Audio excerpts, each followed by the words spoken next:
Once again learning video masih lawi phaibuka ponis kang thawa krep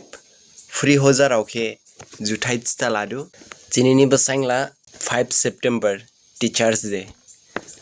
awbani ang kraw thaistagin sainsiana boba Teachers Day nawani mani bajing bukhila serba mitsnang niya oi bumaya babu phaya ba sainsi babo komse nawani mani ba Teachers Day bedi jahimani ba bubtuke tharmaya du obani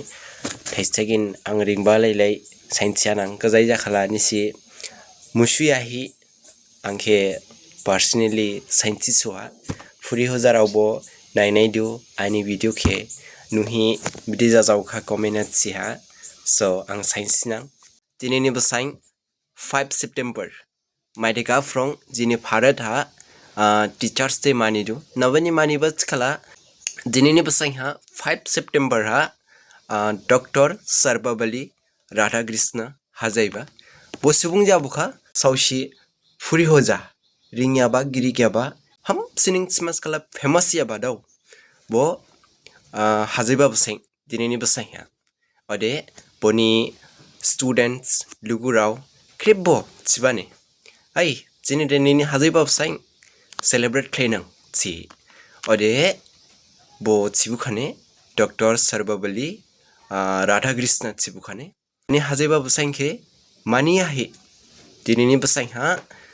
Teachers Day chihi maninang manilai ole chkade ang ham sining khajanang chkane go okhalini frang jini bharat ha Teachers Day manikhlai buba maitheka frang ode free ansarau free hojake manding ba celebrate khlaiba cultural program salai hi masi manding ba khabo ringa khabo blai khabo blaya khabo ang ringbalai sainchiri hakha ode ani grau jaya kha ba gajai jakhala saintiswa khala angbo mitchila nang musulai bani baslai saintiswa ni ring khade girik khade ole sahamda ani bauthai de so ani grau le running jamrika juthai krip furi hoja rauke deni ham sining nisini khajamani basain so celebrate khlai so juthai